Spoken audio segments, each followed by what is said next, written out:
So this is kind of late, but I did record a bunch of footage for this very reason. So here's my review of Gotham Knights. I need to start out by saying I'm actually a really big Batman fan. I've been a fan of comic book superheroes my whole life, and would always try and downplay how much I actually liked Batman. It wasn't until about this year, 2022, that I actually admitted to myself that Batman easily makes my top heroes of all time. One of the reasons that I actually love Batman comics is because Gotham is without a doubt one of the most occupied and fleshed out cities in all of fiction, and the Bat family is a large part to do with that. I was absolutely stoked when I first heard that the family was getting the spotlight in a AAA Batman title. However, this game was a pretty big letdown. The game is not great. I obviously knew going in not to expect the game would be on par with the Arkham series, but it was still very frustrating to play. Warner Brothers Montreal did make an Arkham game, so I do think it's allowed to draw comparisons. Just to breeze through the story real quick, the bare bones of the story is that Batman has died, and it's up to the Bat family to pick up the pieces. They uncover the Court of Owls, and hijinks ensue.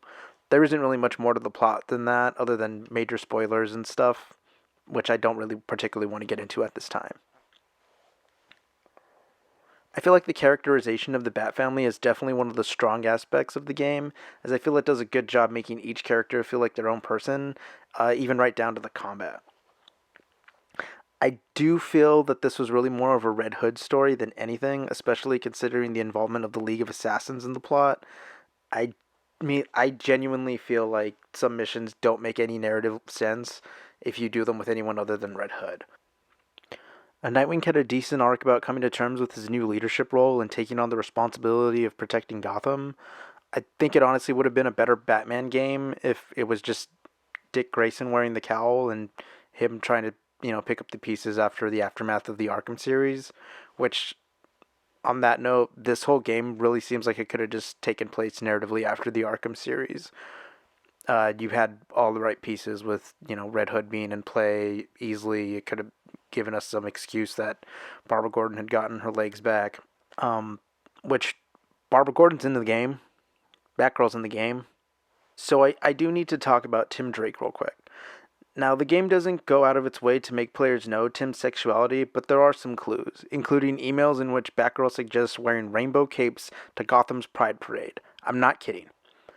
Now, I'm not a gay man, nor am I a homophobe. I'm a comic book fan.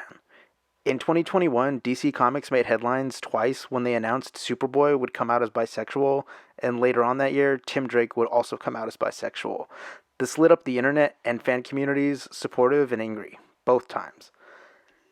Now, what got me mad was that in a time where comic book sales are suffering, it never occurred to DC to make Superboy and Robin a couple.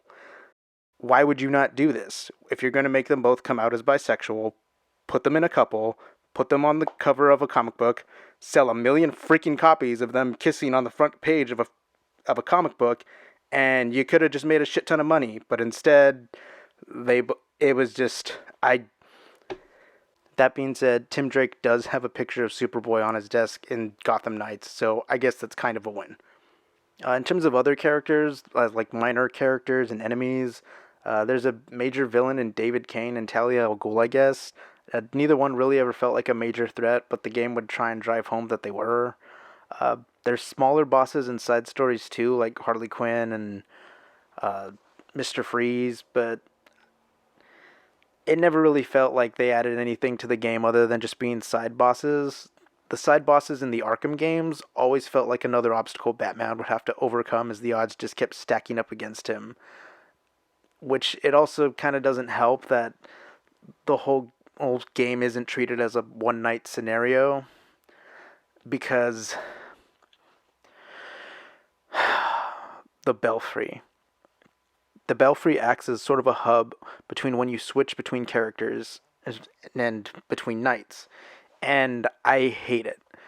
Uh, the Belfry is without a doubt the worst thing about the game. There's something about the endless nights of Arkham, and it really helps to set the tone for the game. However, in Gotham Knights, anytime you want to switch to a new character, you have to return to the Belfry. Anytime you want to check out some of the terrible new costume you just got, you have to go to the Belfry. Anytime you want to activate a side mission to go against one of these side bosses, you have to go to the Belfry. Having to repeatedly go back to the Belfry anytime I wanted to change characters completely halted gameplay, and going back to the Belfry at all just destroyed any sense of urgency that there should be in the game. I found myself activating story missions not because as I wanted to, but because I thought it would seem really stupid if the Bat Clan waited a month to solve a case when I'd gotten the info to take care of it 2 weeks ago, because I was counting days. The passage of time in video games is generally pretty trivial, but here, every time you go to the Belfry, there's a counter telling you how many days it's been since Batman died. I'm not exactly a trophy hunter or an achievement hunter in video games, so I just don't really understand the reason for having this counter at all. It just really doesn't make any sense.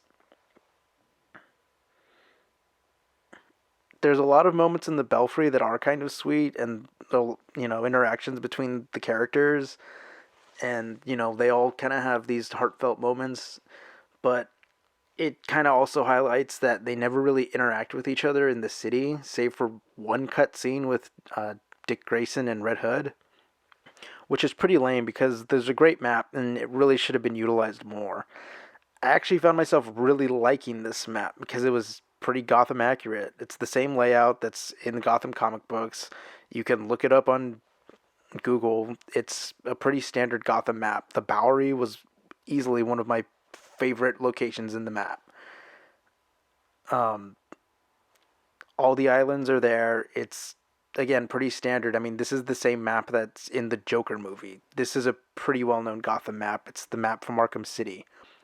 It's a real shame that for whatever reason the world just it doesn't come out as vibrant or lively as an Arkham Knight, or even as cold and dank and grim as Arkham City or Arkham Asylum. Um, because this is actually a Gotham that I really liked walking around. And it's really good that I liked walking around it because every mode of transportation in this game sucked. The motorcycles, all the individual methods of travel that the Bat family all have. Well, I did enjoy jumping around with Red Hood's Lazarus jump. My one complaint with the map itself is that the bridges were just too long.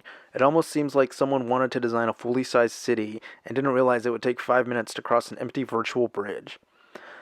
I felt like the trailers to the game bamboozled us when showing off the backlighter, as I thought it was going to be an actual mode of transportation we could use and not just the fast travel in the game, which I actually do kind of wish that there was more fast travel points. That might just be me though, because in a lot of other reviews, I did hear people complaining about the missions that they need to do in order to activate the fast travel locations, and people were saying, "Oh, it took me all day. Oh, it took me, this is it.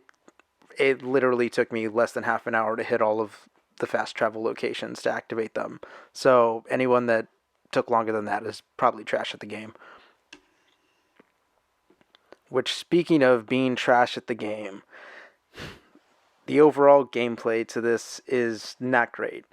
I'm sure by now you've heard plenty of other criticisms about the crappy progression system and how it's clear the game was made to be a live service. And having gotten this far into the review now, it's all pretty warranted. The combat is somehow clunky and floaty at the same time. Enemies are terrible and lack variety. The boss fights are uninspired and don't hold a candle to anything in the Arkham games. I feel like the Mr. Freeze boss fight is kind of the best example of this. I really liked the boss fight in Arkham City. It's one of my favorite boss fights in a video game, as you have to consistently come up with new ways to attack Freeze as he keeps adding countermeasures to stop your previous methods. And in this game, you just fight a giant, egregiously overpowered mech thing. Another thing that bothered me with the game was the lack of customization. I'm the type of gamer that really enjoys customization and create a character. Check out my WTF wrestling show on this channel. All of those are custom characters. I don't really consider swapping out some gloves and some boots as customization. And this is a little more subjective, but I didn't really like a lot of the alternate costumes in the game. I don't think many other people will say this, but I think Marvel's Avengers in 2020 was actually a better game than Gotham Knights. Aside from the Arkham games, it's very suitable to compare Gotham Knights to something like Avengers or even Marvel Spider-Man, considering the open world aspects and all the live service stuff for Avengers. And that's all pretty unfortunate because somewhere underneath all the criticism is a halfway decent game. However, on the surface, this game is a pretty sloggy grind that doesn't really have any payoff because you never actually get to see the Bat Clan working together unless you have multiplayer, which is still only limited to 2 people. Overall, I really wish this game was just better because there is moments where you could find yourself having fun playing it, but it just goes away really quick. Overall, the game was a pretty terrible experience that I couldn't wait to delete from my Xbox once I finished it. C minus. Sounds gay. No, there's girls there. Girls can be gay. If by gay you mean the old English definition of fun, enjoyable, and carefree, then yes, it's extremely gay. I think they meant the other definition.